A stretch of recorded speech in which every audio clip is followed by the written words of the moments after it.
Oke, matur nuwun. Saya akan coba menerangkan dengan dalam waktu singkat mengenai masalah coronavirus yang sekarang mungkin sedang berjangkit di Indonesia. Sebelum kemana-mana saya akan coba menerangkan mengenai masalah coronavirusnya sendiri. Coronavirus adalah virus RNA dan ini beramplop. Kalau virus beramplop kita akan membayangkan itu seperti balon, kemudian ada spike-spike-nya di sana.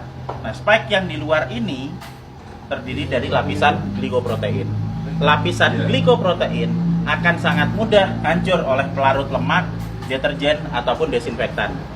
Jadi coronavirus meskipun dia punya kemampuan untuk menyebar dengan cepat, dia tetap memiliki kelemahan. Kelemahannya apa?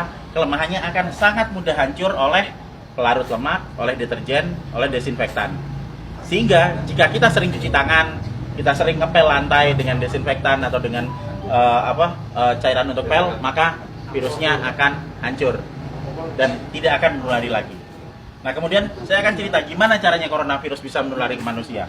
Coronavirus menular ke manusia itu lewat sentuhan dengan material-material yang sudah terjangkit virus pertama, terus kedua pada saat kita berada di keramaian, kemudian ada orang yang mungkin bersin, kemudian kita kena oleh kontak langsung, maka dia akan langsung bisa menulari kita. Tapi sekali lagi kita jangan terburu panik dulu. Kenapa? Karena coronavirus ini tidak seganas seperti yang dibayangkan atau yang ditampilkan oleh media. Kita akan selalu lihat di situ. Sekarang korban coronavirus seluruh dunia ada sekitar di 80.000 sekian penderita. Tapi dari 80.000 itu nanti yang meninggal itu ada sekitar 2.400 yang selalu hanya akan ada di kisaran angka 2-3%. Silakan nanti dilihat di data statistik mengenai seberapa banyak yang orang yang terkena coronavirus dan seberapa banyak yang meninggal. Yang meninggal selalu ada di kisaran antara 2-3%. Berarti sisanya sebanyak 97% itu selamat. Dengan deskripsi lebih detail, yang sakit 53%, sementara sudah ada yang mulai sembuh itu sebanyak 44%. Nanti kita akan cerita kenapa dia bisa sembuh.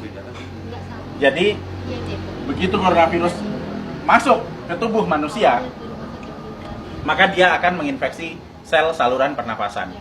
Hari pertama akan ada bersin-bersin, wajar karena itu sistem imun non spesifik yang bekerja. Hari kedua akan ada pilek.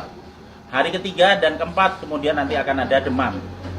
Hari kelima demam akan berlanjut, dan jika badan kita fit, maka di hari ketujuh antibodi akan mulai dikeluarkan. Jadi kita akan belajar mengenai sistem imunologi basic di sini. Pada saat terkena pertama kali, maka tubuh perlu waktu 7 hari untuk memasukkan data mengenai virus yang masuk ke sini ke sel memori. Di hari ketujuh ini ada antibodi. Hari ketujuh antibodi akan meningkat, akan keluar di sini hari ketujuh. Hari ke-14 dia akan naik sampai ke atas maksimal. Nah, pada saat antibodi naik di sini, maka antibodi itu akan dipakai untuk melawan virus corona. Karena antibodi sifatnya spesifik. Antibodi anti corona hanya bisa dipakai untuk menangani virus corona. Dan itu akan dikeluarkan 7 hari pasca infeksi, yang akan sampai di puncaknya di 14 hari. Pada saat antibodi sampai di puncak, maka virus corona akan ditangani oleh antibodi di dalam tubuh kita sendiri. Karena virus hanya bisa ditangani oleh antibodi. Beda dengan bakteri. Bakteri bisa pakai antibiotik, virus nggak mempan. Hanya oleh antibodi. Dan nanti antibodi akan berlanjut turun sampai di minggu ketiga. Apa yang terjadi di minggu ketiga pada saat antibodi sudah mulai turun? Berarti infeksi yang ada di dalam sudah ditangani oleh antibodi yang tumbuh dalam kondisi maksimal di umur 14 hari tadi. Jadi sesudah 21 hari, otomatis virus yang ada di dalam badan kita sudah tertangani. Apa yang terjadi kalau nanti ada serangan virus lagi? Jika ada serangan virus lagi, data yang ada di sel memori akan dikeluarkan sehingga respon imun kedua akan berlangsung 24 jam sesudah paparan. Jadi misalnya saya sudah pernah kena corona dan saya bisa bertahan hidup sampai 14 hari, maka saya akan kebal seterusnya. Dan berikutnya jika saya kena virus corona lagi, kita nggak perlu nunggu sampai 7 hari sampai antibodinya keluar. Sekarang kena, maka besok antibodi sudah dikeluarkan. Itu sebabnya 44% orang bisa sembuh bahkan tanpa vaksin, karena vaksinnya belum ditemukan. Dan masih ada 53% yang sakit yang akan sembuh ngikuti 44%. Karena pola kematian atau mortalitas tidak pernah bergerak dari 2-3% maksimal. Sehingga tidak perlu khawatir, tidak perlu panik pada saat ada wabah corona. Kita punya prinsip penanganan wabah ada 3. Pertama, kita kurangi paparan virus. Gimana caranya? Untuk kita pribadi hidup sehat, sering cuci tangan, jaga kebersihan tubuh, sering mandi. Kalau misalnya kira-kira kita khawatir terjangkit, ya jangan datang ke tempat keramaian yang banyak orang sakit. Dan untuk mengurangi paparan virus ke kita. Nah, untuk kitanya sendiri gimana? Kita bisa naikkan antibodi. Gimana caranya? Dengan mengkonsumsi vitamin E atau C, vitamin E plus C setiap hari. Plus madu. Karena madu bisa dipakai untuk energi, sementara vitamin E dan C akan bisa dipakai untuk menaikkan produksi antibodi. Energi dipakai untuk pembentukan antibodi dari kita sendiri.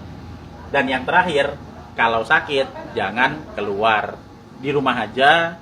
Terus kita beri terapi, kita sembuhkan, makan yang benar, kita melakukan pola hidup sehat, sehingga jika itu nanti sakit atau misalnya katakanlah demam, panas dalam waktu 4-5 hari itu wajar, nggak usah panik, biasa aja.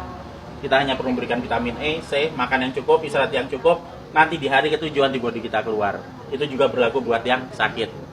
Sehingga sebenarnya kita semua akan bisa menangani wabah coronavirus ini, asal kita bisa tahu basicnya seperti apa, ilmunya seperti apa, dan yang paling terakhir jangan panik, santai aja, kiamat masih panjang.